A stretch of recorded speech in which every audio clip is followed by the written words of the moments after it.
La Commission électorale nationale indépendante CENI a, en date de 8 mai 2023, rendu public l'avis d'appel à candidature concernant la mission d'audit externe du fichier électoral 2022-2023 de la RD Congo, faisant ainsi suite à son communiqué de presse numéro 022/CENI/2023 du 5 mai 2023.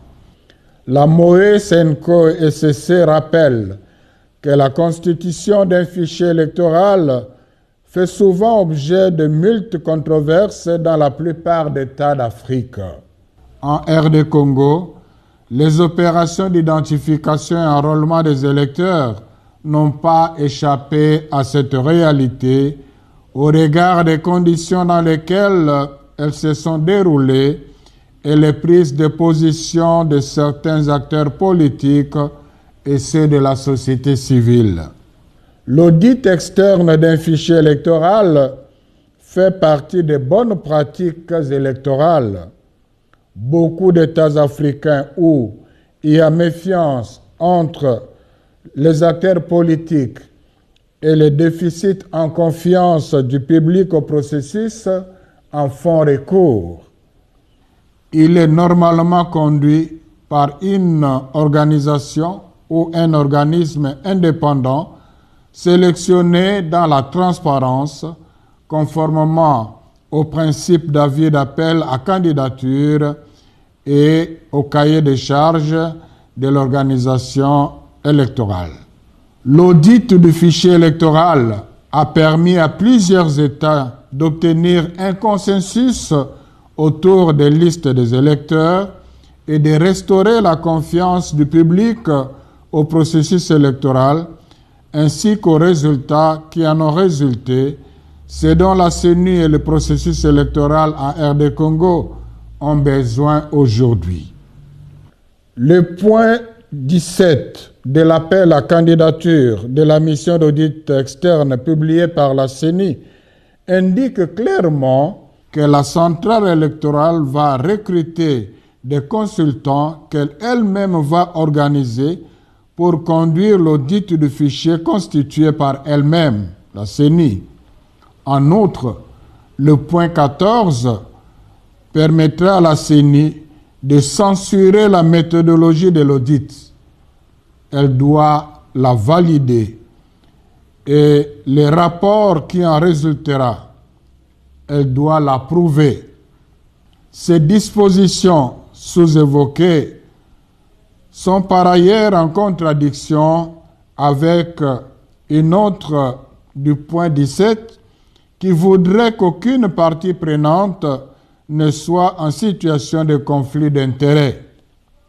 En revanche, la durée de 6 jours semble insuffisante pour analyser le cadre juridique et réglementaire dans toutes les procédures y afférentes, évaluer l'unicité de chaque électeur de l'échantillon, quelle qu'en soit la taille, évaluer l'inclusivité, l'exactitude et l'exhaustivité du fichier et rédiger les différents rapports.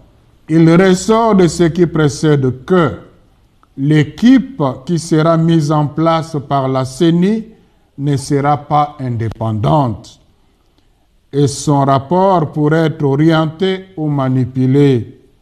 En conséquence, il y a risque élevé de ne pas trouver un consensus sur le fichier électoral.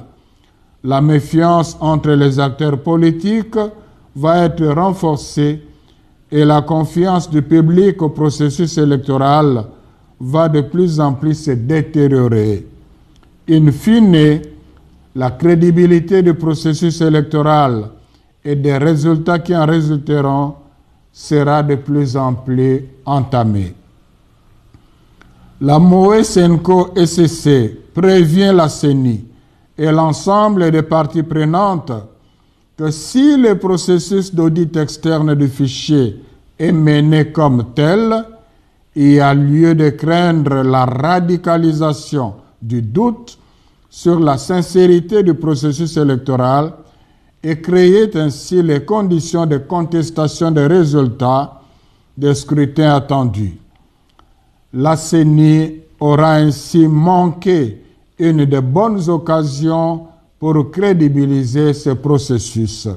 Il est donc de l'intérêt de la CENI et du processus électoral lui-même qu'un organisme indépendant, expérimenté sur la matière, soit identifié et invité pour réaliser, en impliquant quelques experts nationaux, ce travail dans les délais convenables, respectant les conditions qui préservent la souveraineté nationale sans offenser l'indépendance du dit organisme.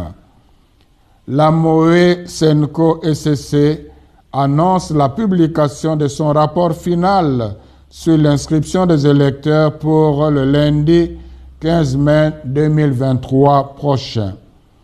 Elle attend encore les réponses à son questionnaire soumis lors des journées portes ouvertes et réitère la demande à la CENI consistant à la convocation d'un cadre de concertation où certaines préoccupations liées aux opérations d'identification et d'enrôlement des électeurs devraient être traitées. Je vous remercie.